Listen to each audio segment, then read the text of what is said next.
Welcome to one more edition of Politics Done Right. Today, I'm honored to speak with Judah Fried.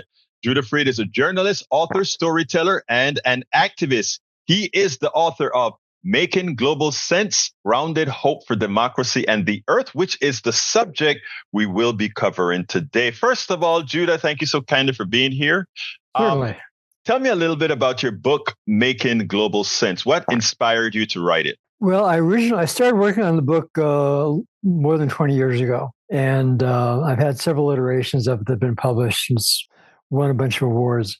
The origin of the book was after 9/11, I saw a lot of laws being passed in our country and in other countries that were extremely repressive and taking away our civil rights and liberties. And so I used Thomas Paine's Common Sense as a template for the book Global Sense, which has evolved into what I now call Making Global Sense. And it follows Paine's structure and logic to build the argument for us really recognizing that we are all interconnected and globally interdependent, shall we say, and that if we're aware of that oneness that we all share in common, then we're going to live more responsibly, just naturally. It doesn't take any lofty authority to do it. It just springs forward naturally from within. And so, for example, where Paine went after monarchy and hereditary succession, I talk about authority addiction and alpha male rule, because we men have been in charge. You know, we get harmed by us trying to be in charge. And it's time we let go of that load. We don't need to be carrying that nonsense. And so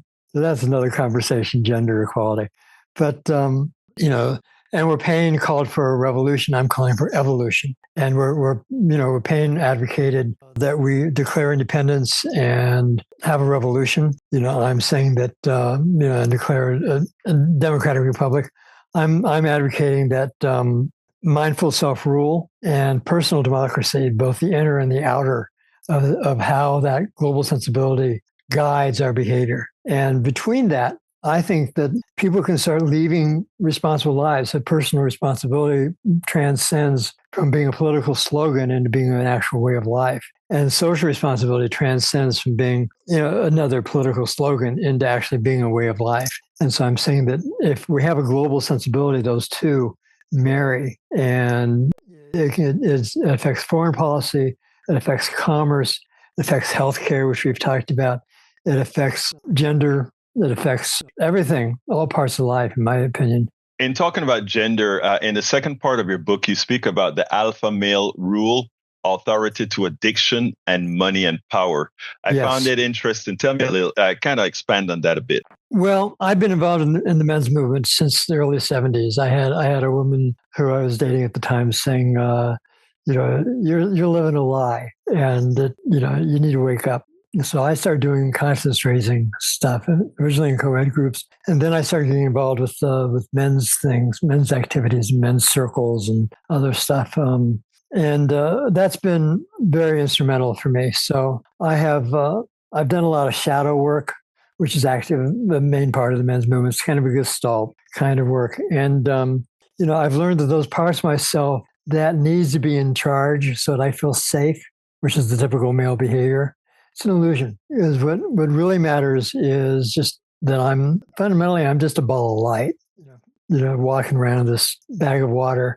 And, so if I know that, then I can make different choices. And so I no longer feel the need to dominate women. I want women as partners. We can share, we can laugh, we can rejoice. And, that's part of the reason why my ex-wife and I are still best friends, because even though there was things that didn't make it work as a marriage, the mutual respect and mutual support that grew out of that relationship, sustaining. And so, I'll be honest, I look at how we've recently seen the MAGA stuff touting alpha male rule. Oh man, yeah. Which is, first of all, it's a misunderstanding of what it means, because the goal isn't to rule others, the goal is to rule oneself. And they're consecrating the worst habits, the worst male traits. And for example, in a good male support group, in a good men's support group or circle or whatever you want to call it, men can drop their masks, get real, speak from their heart, get vulnerable, cry, rant, rage, do whatever they need to do to be in touch with their emotions, all of the emotions, sad, mad, glad, afraid, grief, all of the emotions, and share them in a safe place where you're not going to be judged, ideally, and the people just listen and be supportive and say, okay, how can we help you process through that? This is different than what has become in some, what they call men support groups, or they use the term male bonding, which is really an excuse for, for sports betting and bashing women and, getting drunk and all those old male behaviors, but it's male bonding. But that's not what real brotherhood is about, in my experience. So that's what I'm talking about there. The idea of authority addiction. In my early 20s, I became a loyal Moonie.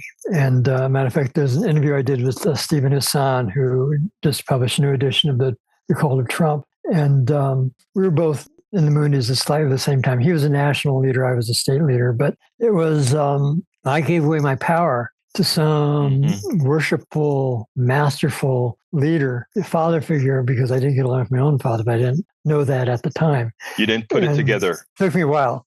What blessed me to walk away from that was that I tried to recruit a rich uncle in San Francisco who had actually been vetted for the Supreme Court. And he said, yeah, I can't afford to give up my job. So, this is a guy who at age 70 gave up his 300 lawyer law practice and started a lean litigation machine. He described it with only 70 lawyers. Wow.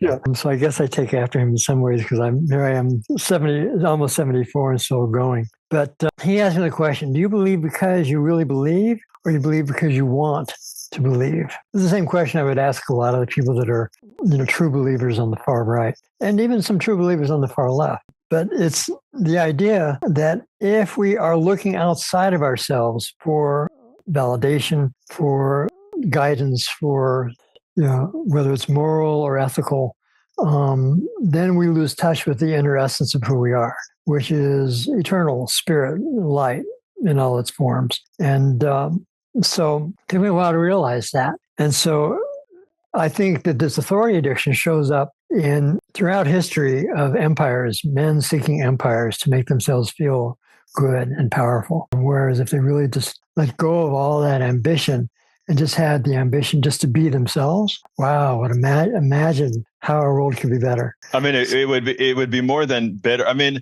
so basically, if I follow you, well, let me ask it this way. I'm laying out a lot at once, I realize.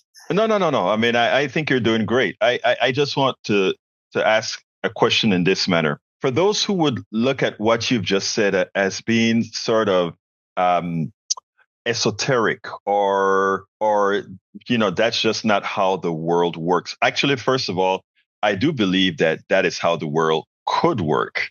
I do believe that this thing that men believe they need to be omnipotent or above everything else, and I think it is the cause of all of the isms, whether that be sexism, racism, and all of those things. It is the insecurities of those who practice it under the dominion of those who use it as a tool that is the issue.